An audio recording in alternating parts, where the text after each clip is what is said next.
Արցախցիները շատ լավ հասկանում են, որ Նիկոլ Փաշինյանից, այսօրվա կառավարությունից մեծ սպասելիքներ չկան եւ այստեղ հույսը դնում են իրենց հայրենակիցների վրա, սրանով է պայմանավորված։ Իսկ ինչ վերաբերվում է ինչ են անում մեր падգամավորները կամ ինչ ենք անում մենք, սա ոչ միայն խորհրդանշական վայր է, այլև այն չնչին,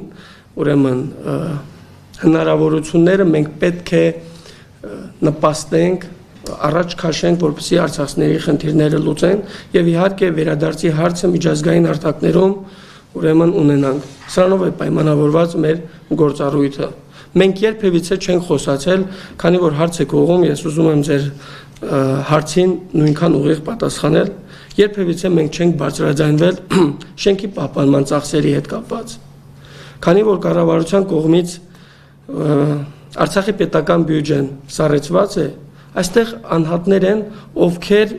պատասխանատվություն են զգում իրենց վրա եւ ամենօրյա աշխատանք են կատարում եւ մարդիկ կան, ովքեր երեկոյան տաքսի են վարում, բայց առավոտներն այստեղ են լինում։ Իրականում սա իրականություն է եւ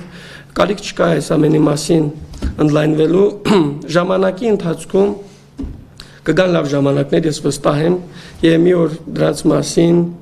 մենք կխոսենք։